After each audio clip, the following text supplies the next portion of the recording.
specifically for Millennial Morticians with ABQ Brews. Let's hear a round of applause.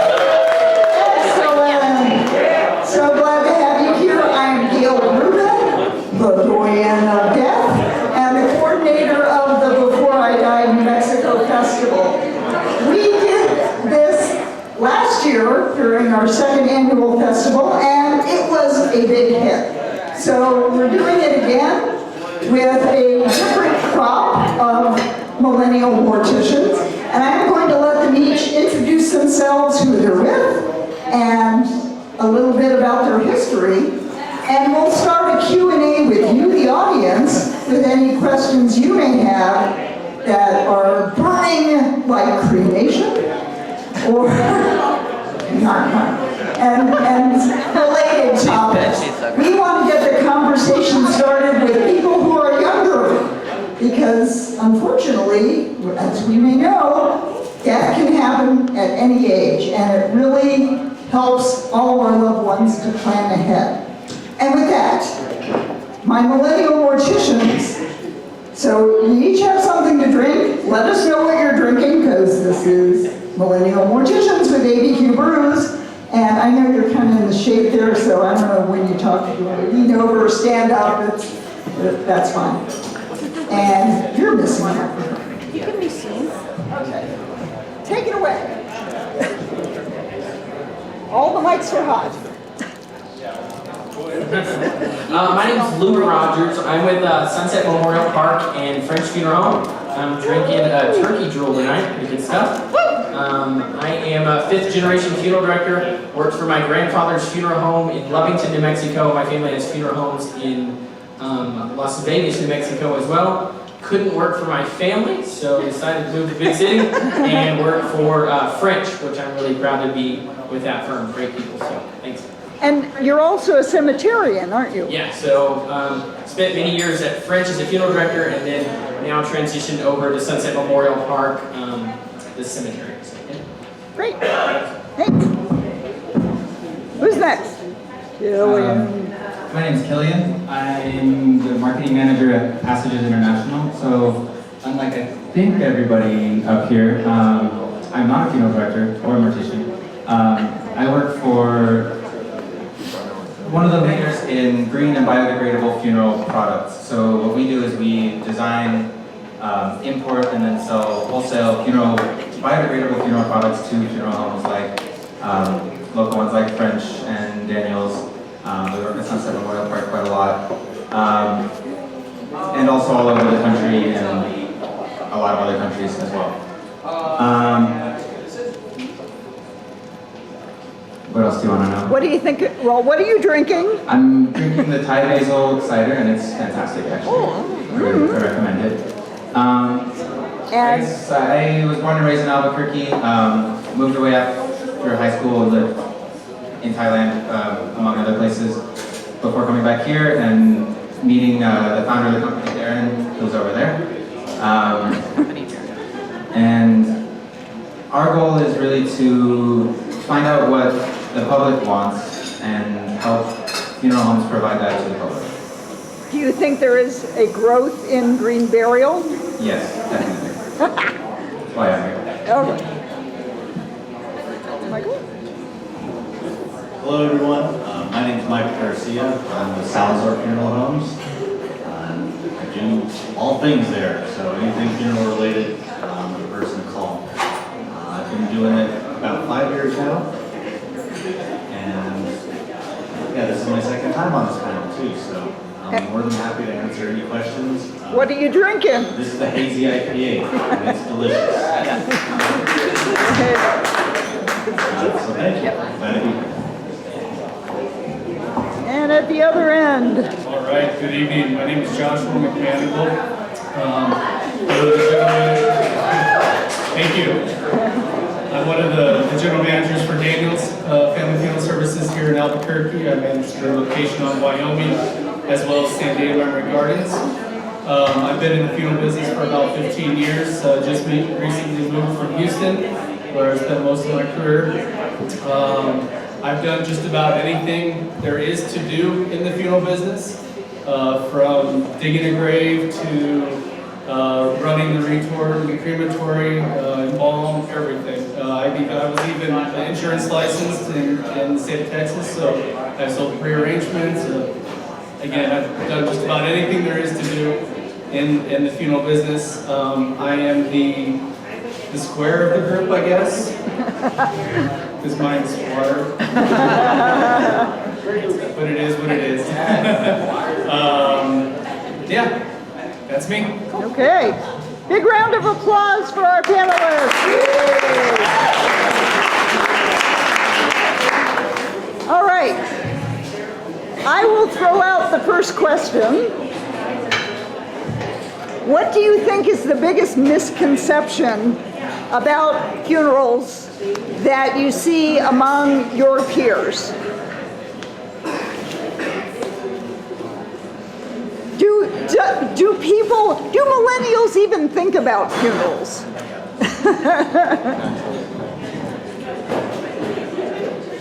They don't. Absolutely not. I do, of course, due to the nature of my job, and my friends and acquaintances think about it a little bit more, but for instance, just lost one of my dear friends 3 weeks ago. He was 31. And, you know, you get a lot of young people who pass through. So start talking about it at any time. Have an idea. I can't really I've never seen young people get rearrangements ready, but it wouldn't be a bad thing to have. You could go anytime. Was his funeral a celebration of life? Oh, we've got multiple services, so. Really? Oh, wow. There was one pretty much immediately after, and then we're having another one this Sunday. So, continuing to celebrate his life. Well, we needed something to respond to right away, just for everyone to get together. So we had something immediately. We had a large circle of friends and acquaintances, so it was needed just to accommodate. People need something to do when someone passes. You need to see those bonds and be with people. So we responded quickly and got that organized. I handled his funeral services, so everything happened a little bit faster because he expedited here on the inside. And then another service at a later date, some more people from out of town and other places to push too. So just trying to accommodate multiple schedules and anything.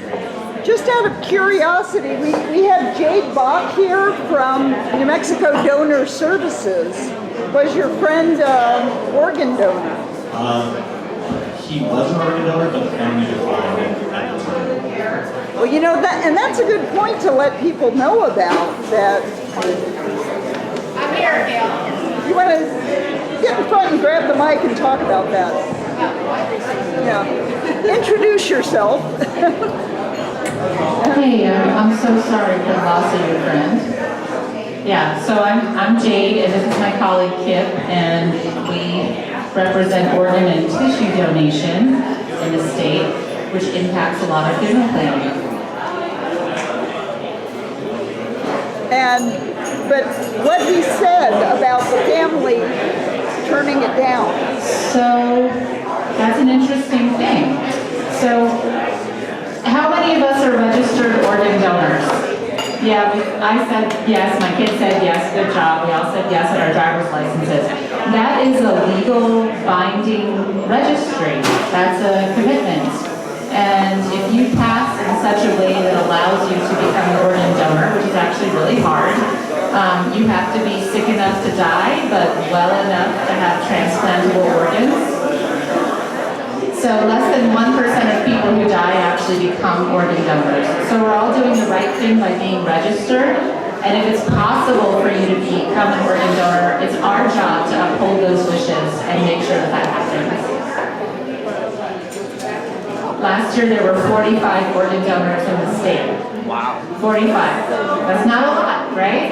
And how many funerals did you do last year? Oh, so he did over 300 funerals, okay? So thousands and thousands of people die, but not that many can become organ donors. Now, it's much more common to become a tissue donor. And that's the area where your family can actually make the choice. So perhaps his family was given the option for him to be a tissue donor and they declined that. because that is up to the family. More or less. Yeah. So I hope that answers that question. If there's any other questions about organ and tissue donation and how it impacts funeral planning, we can talk about it, but you guys are the experts. So thank you for all you do. Really appreciate you.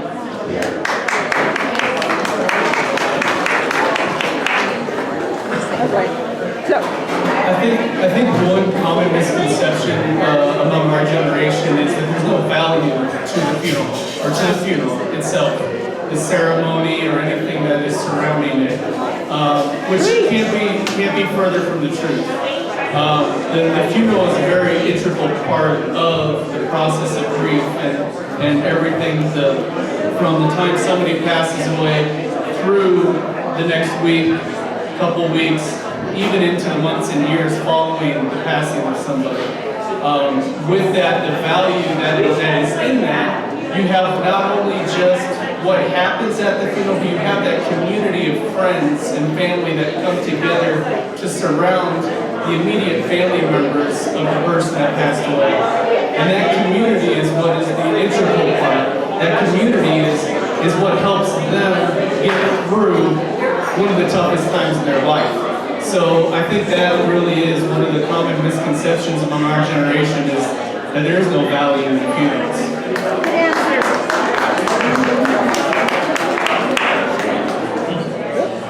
So I think we're all kind of reiterating the same idea, which is our generation sometimes doesn't feel like a funeral is important. One thing I've seen, especially at Sunset Memorial Park, is we on an annual basis hold an event called Scatter Day. It's where we allow them to bring their loved ones who they had cremated and scatter them at our cemetery. And we didn't think much of it in the beginning, but as we've done it year after year, we've seen so much emotion and grief tied up in these families who had their loved ones cremated, never had a funeral, never had a service, never placed them at a cemetery, never put their name up, never honored them. And there's something big about honoring your loved one. And as we have this event every year, to see someone who lost someone 30 years ago and they're finally laying them to rest, they're finally honoring their loved one, and to see the emotion that comes out of them is something that was 20 years overdue. And so we're just a real big proponent of celebrating that life, recognizing that life. So many times the word, I don't want to be a burden, I want it to be simple. People say that about their own funeral. But in reality, they're making it a burden on their family. Because they're telling their family, you can't grieve for me. You can't go through that grief process. And I wish people would think about their own funeral in the aspect of it's not for you, it's for those you leave behind. So, piggyback off that, and regarding if millennials and younger people think about funerals, I think one of the things that I've come to realize is everybody around me, unless they have very young parents who have grandparents by the time, if they have grandparents by the time they're in their late teens, you can really recognize what is happening when their grandparents pass, or if they have a tragedy, of course. They don't really experience a funeral for what it is, and how it can really impact their life and how to deal with it. So I'm a perfect example of the latter, which is both my grandparents died when I was super young, so I basically didn't know them, and nobody else has since then. But I think one of the things that we focus on a lot at Passages is really that celebration and how people can take what was important to their loved one, to their family member, and really turn that into an event that is powerful for them, that really reminds them of what their loved one saw in it. So whether that be if they were a sailor or a scuba diver doing something in the ocean, or if they were crazy about hiking and down all the 14ers in California, like Colorado, planting a tree in their honor and burying the ashes of the tree. So our focus is kind of a younger crowd, I guess, in a little bit. But I would say, to answer your initial question, no, I don't think most people think about it that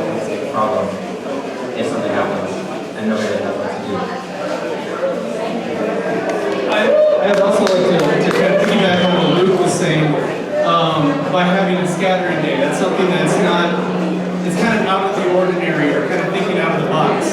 And so that's another, in my mind, another misconception that our generation has, is that a funeral has to be something very specific. You have to do this, you have to do this, you have to do this, and that's it. But that isn't what it is. As the generation, wants and needs different things, us as a funeral home has to adapt to that. And so that's what, Sunset has done, is adapted to that part of it. And adapted to the fact that, it's not just the same cookie cutter funeral for everybody. It's a celebration of this person's life. It's a celebration of something that, could have been 90 years. And so that's not going to be the same as that celebration of somebody that was only 30 years. And so, again, another misconception, like I said, is that every funeral is the exact same, and that's the only way that it can be.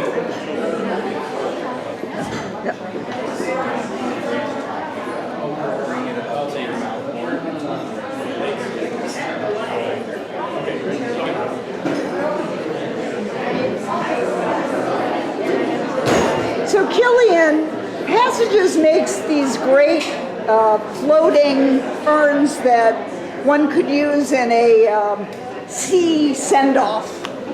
Talk a little bit about some of the stories you've heard about people using your floating urns for send-off ceremonies. Sure. So before I get into that, I guess one good statistic to get into has recently come out from the NFPA, which I'm pretty sure stands for National Funeral Directors Association, but in this exact moment I'm embarrassed to say that. But the NFPA. And they found that over 50% of people who get a cremation when a loved one dies, and that's already over 50% of everybody. So over 25% of anybody who's dealing with a loved one who's passed intends to scatter their loved one somewhere sentimentally valuable to them. So the kind of classic way of doing that is you don't purchase this $600 beautiful piece of art iron because it's not going to stick around. The goal for this 25 to 30% of people is really to take the ashes of their family member or their friend and lay them to rest somewhere. One of the most popular places we found, I guess not in New Mexico, but in the country, is to lay those ashes to rest at sea. So, I don't know if anybody here or everybody here has seen The Big Lebowski, but there's this scene where they go out to the ocean and they throw the ashes into the ocean and they'll just blow back on them because the sea is always windy. That's just how it's going to be. So, our goal with a lot of biodegradable urns and with especially water biodegradable urns is to amplify or dignify or just enhance the experience of scattering. Because to us what that means when somebody goes and scatters and they don't pick up a permanent urn, it means that they're not going to keep it, they're going to put it away somehow, but it doesn't mean that the way that they put the ashes to rest has to be messy or has to be hard, physically hard. So with our water biodegradable urns, we have a lot of people who will take their loved ones' ashes, and we have some very simple ones where people go out on a boat.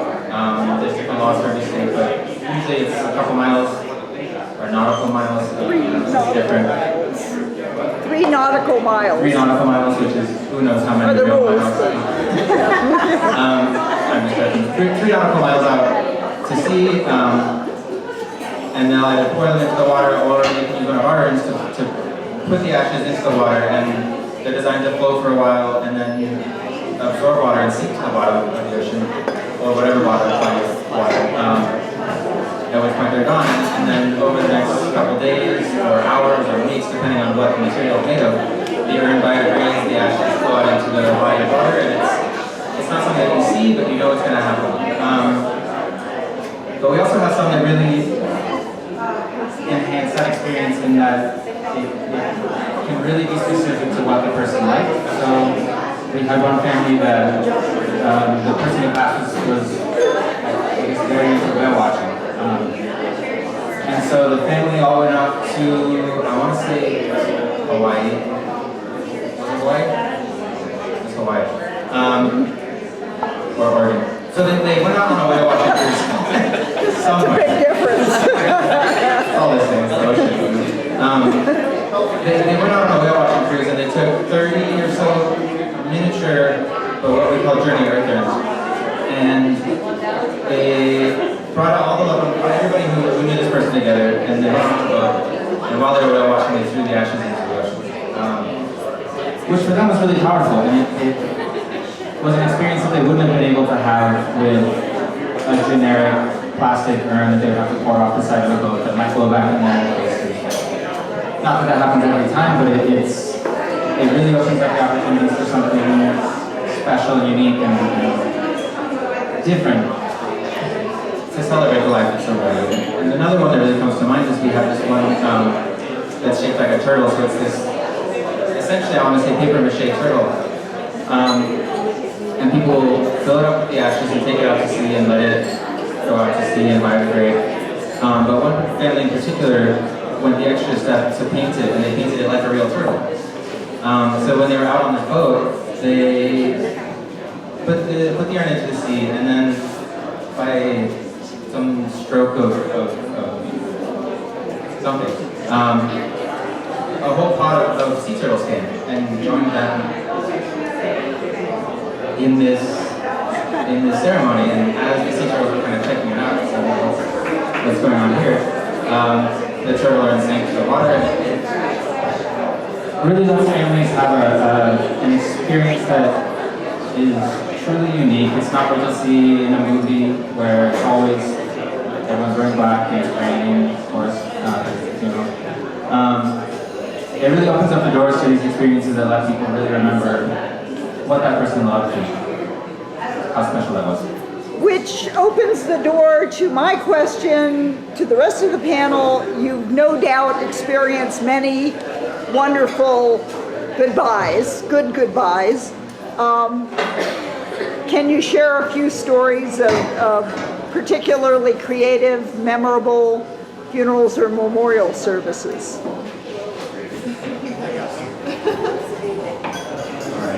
I once got this decedent to be described as a junkyard dog.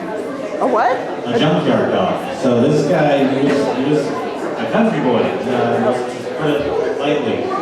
He didn't own much property, lived on his friend's land, which was kind of like a car junkyard, right?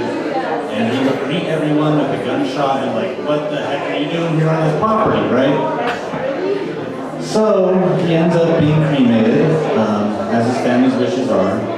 They're like, we're gonna have a big party out in the woods. That's what he liked to do, you know? And we're gonna shoot off a bunch of guns. And I was like, okay, that's fair, you know, everyone has their way of being. So they were just gonna spread them, and I recommended to them, why not put some of his ashes into some ammunition? And literally send them off with a bang. So they did that, they had their giant party in the woods, they shot him a whole bunch of bullets off with him inside of him. And that's how this guy absolutely would want to be memorialized. So it worked perfectly for his situation. All right, yeah.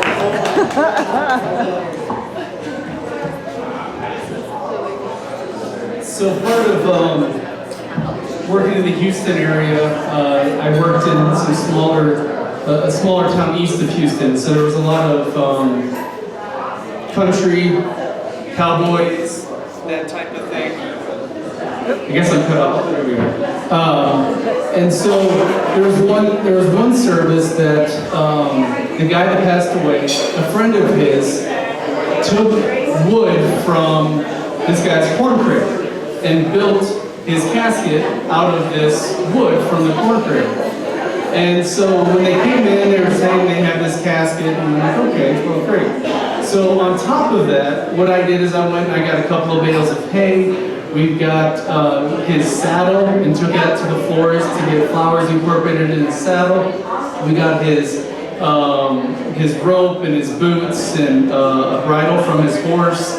And so we have this handmade corn crib casket sitting on a couple of bales of hay, with hay all around, kind of like a pumpkin patch type thing, with his saddle on top, with some flowers incorporated, and we just had a honky-tonk funeral.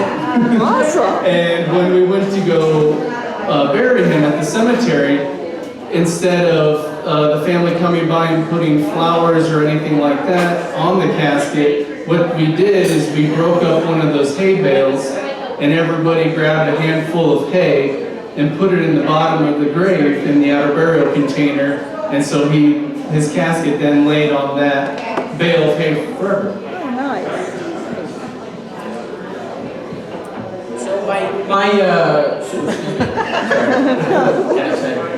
My grandfather, he was born in the early 1900s, and he came to this earth born in a covered wagon.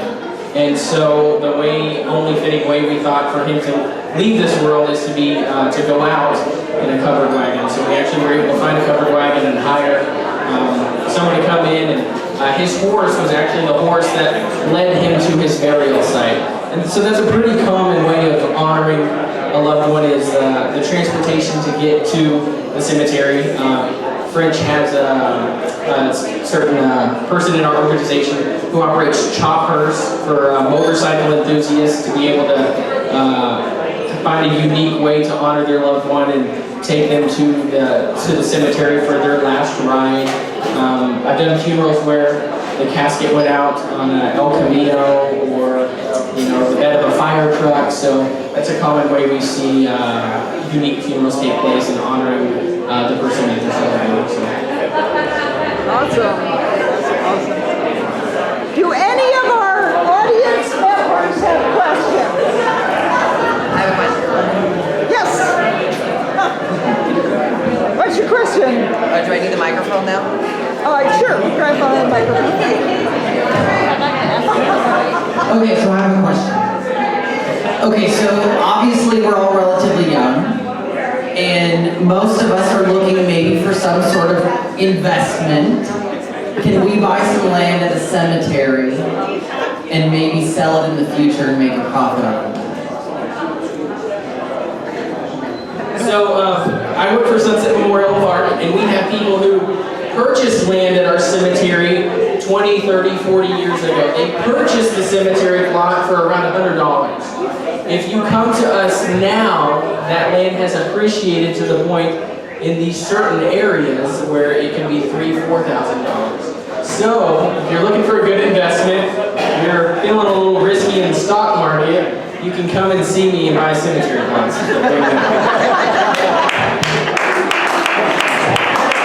As a counterpoint to that, the amount of natural, traditional burials, not the amount, but the percentage is dropping. So I guess it's a gamble. So I guess it's a gamble. Risky investment. More people who are doing natural, traditional. I mean, it's still most are, so it's probably kind of safe. But it's worth considering. But it's also worth mentioning with the cremation rate that is impacting cemeteries. And I know that Sunset is putting a lot more cremation niche space in, and I guess Fairview is too. Yeah. You want to talk a little bit about that? Yeah, so at Daniels we've got 3 different cemeteries. We have Vista Verde Memorial Park in the Rio Rancho, Sandia Memory Gardens here in the Northeast Heights, and then Fairview Memorial Park down off of Yale. And at each one of our cemeteries we do have a niche market. Not the pun so we have a lot of different cremation options between the scattering gardens, rose gardens. We have ossuary replacements. We have columbariums. We have private like niche estates. They're like little houses. One of our counselors calls them condos. They're very nice. And at our cemetery Fairview, we just put in a brand new cremation garden called the Rosary Garden. This is a life-size rosary that you can walk and pray at the same time. Mary's like 4 feet tall. The beads are 2-3 feet across, and so it's a whole rosary garden for cremation.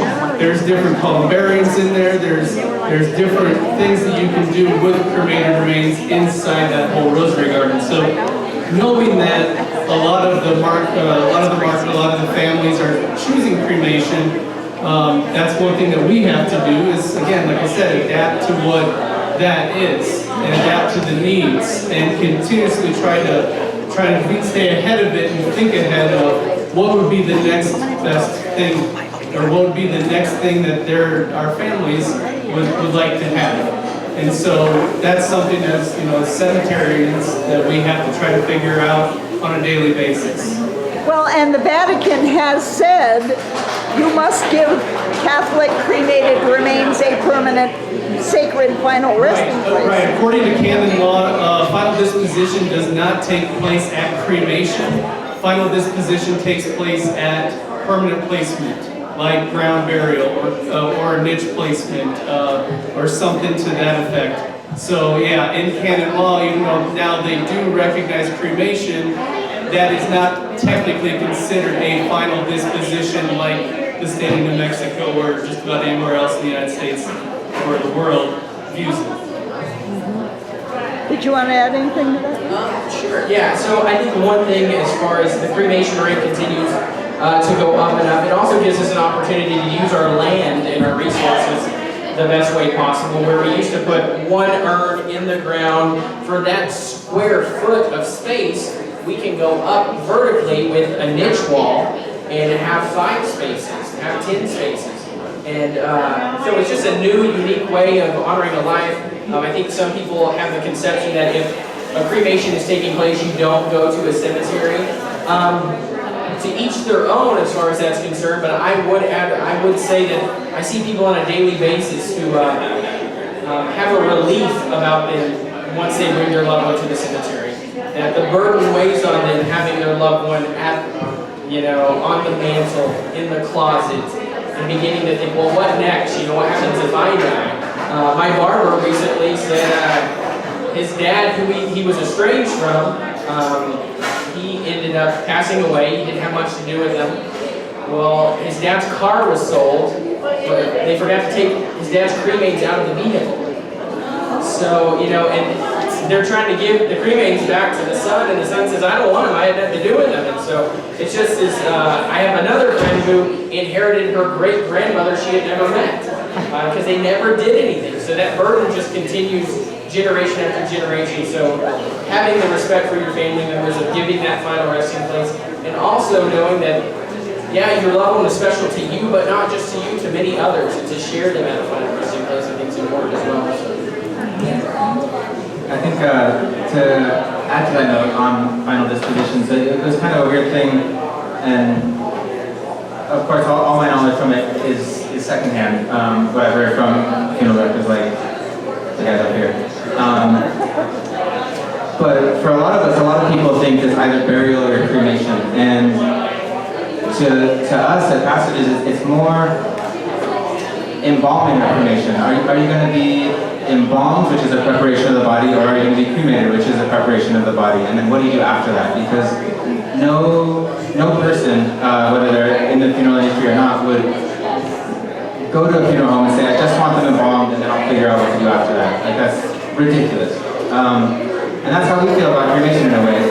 The difference is that they can still figure out what to do, but for us it's very important that after the deceased is prepared in some way, whether they wanted to be embalmed and traditionally buried, which is totally fine, or whether they want to be cremated and be put in a cemetery niche, or be taken out to the woods or the ocean. It's really important that for us, or from our point of view I should say, that there's some plan after that. So if you're going to be embalmed, the plan is a little bit more straightforward, you're going to be buried. If you're going to be cremated, then what? Are you going to be scattered? Well, how are you going to do that? How can we make that the best experience? Are you going to be taken out to sea? How can that become the best experience? But it's not, to us, the cremation is a whole step before, there's only 2 steps, the final disposition of a body. You can embalm and cremate. Oh yeah. So, just so people know, you can have like a full traditional funeral and then be cremated after. So, that is a nice thing to do if, well, particularly in our state, you can only deal with an embalmed body for 30 minutes. Crazy, right? But they wrote that into law for some reason or another. So, oftentimes people want to spend more than 30 minutes with their deceased loved one. Then we embalm and we can cremate follow.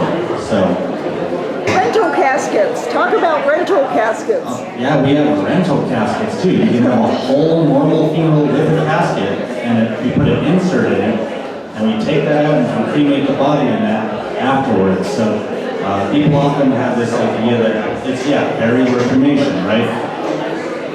You can still do everything that you do with a normal service, and then cremate following. So everyone gets to have visitations. We're in New Mexico, so I go to a lot of rosaries all the time. We have a huge Catholic population, and they have very firm ideas about how a funeral should go. So, Mass the next day, that sort of stuff. But then, too, we can sculpt the funeral for however you need. People need space and place to grieve.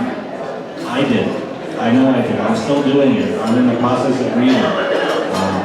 It's emotional mood swings and not sleeping and not eating. Being unhealthy and then trying to be healthy and all sorts of things, you know, that's the grief process. It's a lot to lose someone. So you need other people particularly through it, I found. I call people at random times and I'm like, hey, what's up? I just wanted to say hello. Can we talk? What are you doing? Or, let's plan something. How are you feeling? Do you want to go do this? You know, those sorts of things go with it. And then we need a space just to be together and just be vulnerable and cry and laugh about the dumb stuff you did and the smart things you're working towards and see how everyone's kids and everyone's doing, you know? So, and then to just touch on cemeteries too, like we were talking about it, I go visit my ancient dead family members of New Mexico all the time at the cemetery. It's the thing me and my cousin, my aunt, and my mom, we all go out and do it. Go do shots at the cemetery, smoke a couple cigarettes at our favorite path, visit, say hello, tell them how the kids are doing. We need space and place for these sorts of things. So never, don't. Millennials particularly, they don't get cemetery thoughts, right? They just don't. They're into scattering. But having a place to visit can be a powerful thing, and it goes on for generations to come. Sure, you pay $4,000 for a plot, but that could last forever. I mean, professional care here in New Mexico is you know what I do when I go out of town? I visit cemeteries, because I'm exciting like that. I go to a new place in New Mexico, I'm like, there's a cemetery, let's go check it out, you know? Because that's just what I do at this point, because you turn weird when you're a mortician. Let's go and turn this place's funeral home. Let's see what they got going. Oh, beautiful chapel. Yeah, this is amazing. I like what you got going. Can I see your embalming room? You know? But nevertheless, millennials don't think about cemetery plots so often, but it's a powerful thing. I love visiting my family there that I don't know and hearing stories. I have their things marked, their grave spots marked on my Google Maps pinned.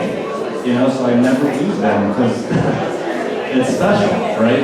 We have family going forever back. That's a great use of technology. Yeah. That's such a millennial thing. Okay, that was And I think you brought up a really good point of needing a place to go visit.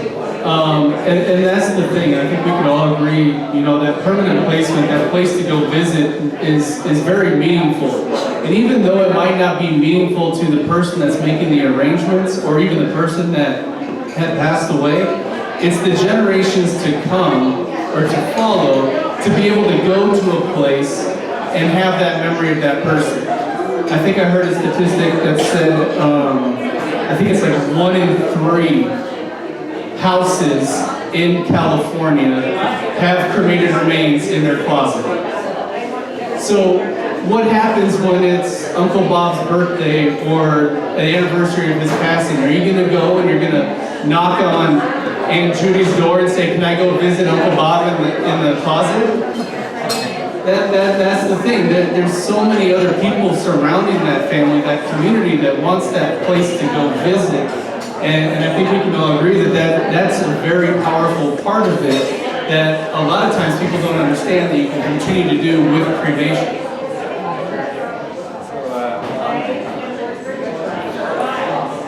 On that note, of having a place to go visit, that's actually really interesting to me that you do go see all your ancestors in their grave points, because that's so polarly opposite for me.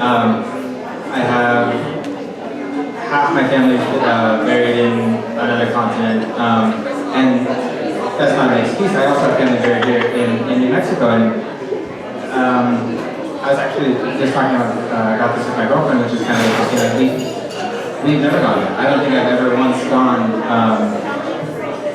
and I don't think that's a representation of something that's going on a scale besides the fact that a lot of millennials are so transient. Like we'll move so many times before we actually find a place to settle, and then probably move again after that.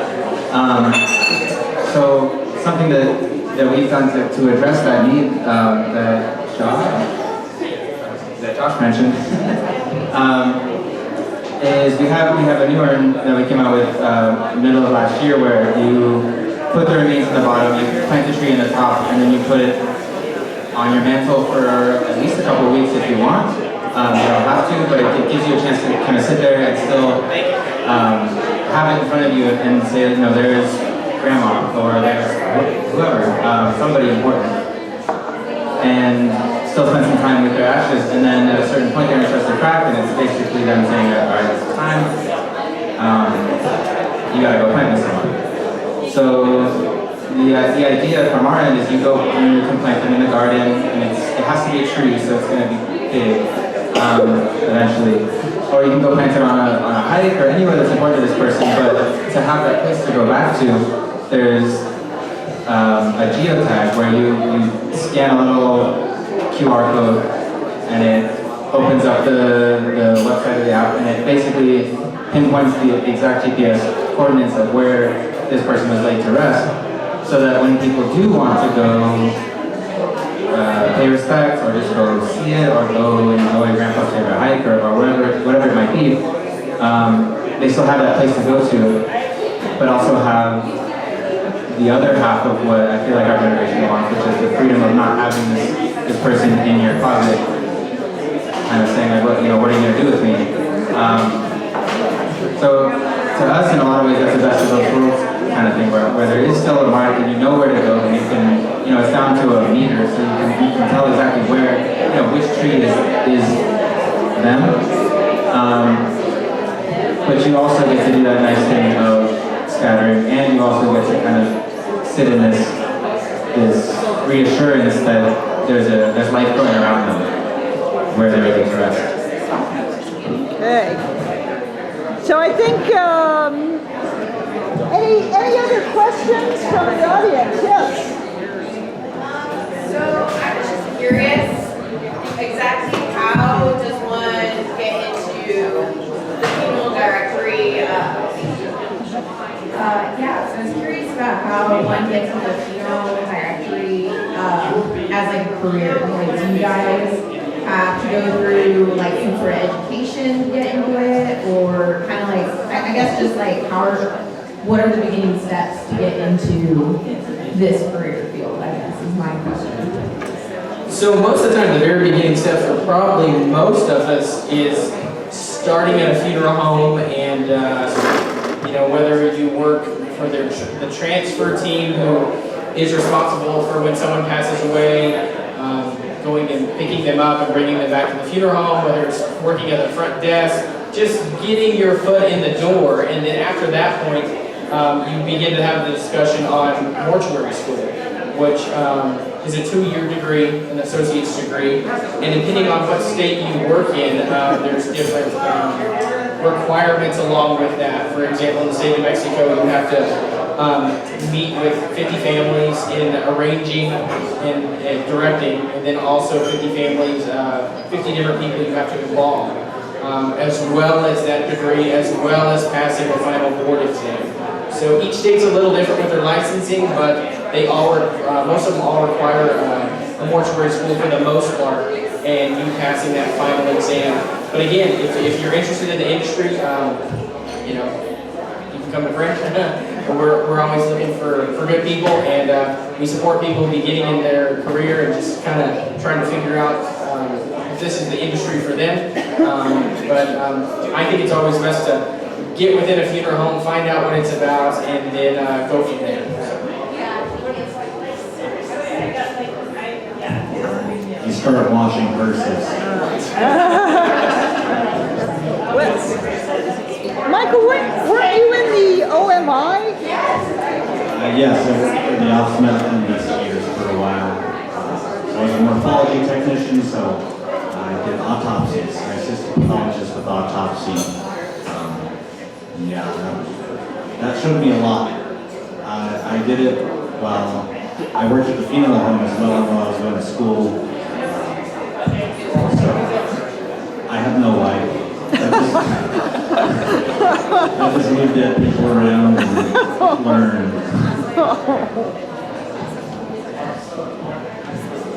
All right, any other questions? Questions from the audience? Oh, there's a microphone. So as younger people who are in this industry, what do younger people care about? Or what do you guys bring to the table that's different from previous generations?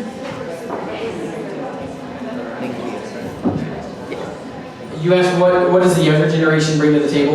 Yes. So I think a lot of the older generation gets caught up in, oh, you have to have a traditional burial, you have to have a service this way, and especially my generation, especially morticians, you know, you might go to hell if you're cremated, you know, and freak out about things like that. Yeah, right. So I think just giving the perspective on what's truly important. And I think our generation brings to the table that what's important is celebrating the life. We don't care what way you do it. It doesn't have to be in a Methodist church. It can be in a park, it can be in the mountain, it can be at a funeral home. I think one of the most important things we do here recently within the past 10, 15 years is receptions. Not necessarily the funeral, but the gathering after, where everyone takes a deep breath and says, let's just talk and love on each other and remember our loved ones. There's something special about that time, and so I hope we focus on what the family truly needs, not you know, what our business needs. Yeah, and I think what this generation, what we bring to the table is that that merger of the value that we see in the services and in the surrounding, and the thinking outside the box to make it a unique experience for the family. A unique experience that is catered to that person, not just another funeral. It's something special. And I think we are able to be able to see that and understand that and be able to think outside the box to provide that for our families. Yes, I also agree, you know, the reception part of it afterwards is huge, because it's a time where laughter and a time where stories are shared and food.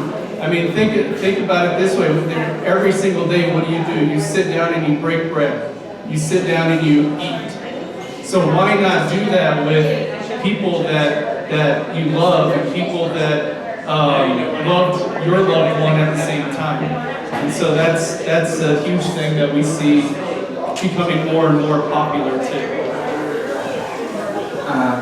I like that everybody's focusing on the service and the celebration aspect of it, because like I said before, I feel like for a lot of younger people, the experience is exactly what's in a movie. It's sad, it's raining, it's very hands-off, And I think something that this generation brings to the table is the understanding that that's not really how people want to go through this experience. There's a lot of talk lately about celebration. There's a lot of talk about making it special and making it something that's really unique and important to the person. And I think the receptions and the services themselves, rather than the processes of the funeral, are really important to families. And something that we run into a lot, specifically at trade shows, would be a lot of the older generations. They might be third or fourth generation funeral directors, and so their great-great-grandparents had a way that worked, and it worked great. And then, they just passed that exact methodology down through generation to generation, and it's really been like the last 20, 30, maybe less years that cremation has spiked. I don't know exactly what it was in 1980, but I can tell you it was well above 50%, maybe 75% of people were being traditionally buried. And there was this very set way that everybody did it. What a lot of people now, especially our generation, are feeling is that there's got to be another way to do this. There's got to be something that gets me through this really hard time, more comforted and more assured that I've done the right thing by my loved one. And I think what that translates into for a lot of people is what a lot of funeral homes are doing, the public will reject. And I don't mean that they're saying that funeral homes are doing something wrong. It's just they say, okay, here's this beautiful, elaborate traditional funeral home or funeral experience that we can offer you. And it's great, and people say, well, that's not what I want, and the only other option is, okay, well, here we have a cardboard box, and we can cremate your loved one, and we can give them to you in a plastic box, and then it's up to you. And I think our generation, specifically the funeral directors that I meet in our generation, really realize that if a family is choosing to do that, it's not because they don't appreciate what you're doing, it's because they don't want that other option you're giving them, so they're taking the minimum. And I think a lot of people we run into are younger, and they see this and they say, okay, well, you clearly don't want A. So rather than give you the minimum, what can we do for you that would make it right for you? And that's when people really get into these more, what we call non-traditional options, which aren't necessarily cheap. I mean, a whale watching cruise for 30 people is a lot. But it's different, and I think the professionals that we run into who are in our age range really understand that they're there to do right by the family, to do what the family wants. And the family, Darren always says, like, if somebody wants a bike, you're not going to be able to sell them a car. It's just such a different thing, but they still want to get somewhere.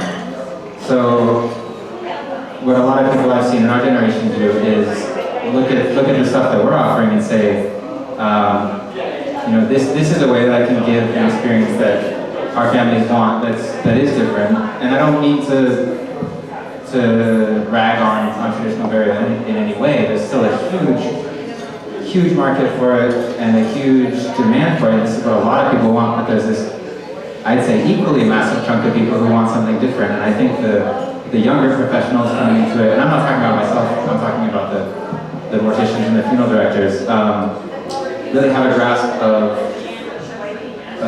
trying to figure out how we can give that other experience that's still equally valuable, but on a different avenue to families. I'll keep mine kind of short, but so a lot of the older funeral directors have a very exacting idea of how a funeral should go, right? It's like, it's 2 days generally. There's a big, fancy, expensive casket. There is wake, visitation and a wake, and then the next day there's a service, and then we go to graveside, right? That's the traditional funeral. I don't think about it that way. I think about environmental impact a bunch. I put a lot of things into the ground that shouldn't be in the ground, or we cut a lot of things down that will go in the ground, I I think about what this person's used in their life, all that they have done, and I also think about the family that's sitting in front of me, usually full with tears, looking for direction, trying to figure out what to do, to meet a price point that they can actually accommodate. And then most importantly for me is I can't refund a memory, right? I get one chance at this with every decedent I get. This is their last time with that person. That's a lot to take on for me every day in, day out. I'm giving these people their last memory of their loved one. I know because I've done it I've lost 2 friends this year. And I created beautiful, impactful memories for me and my friends who are present for the services. I want to offer that service to everyone. A good goodbye, you know? It's hard saying goodbye forever. So it's not, I'm not like the older morticians. They get a little hardened over time.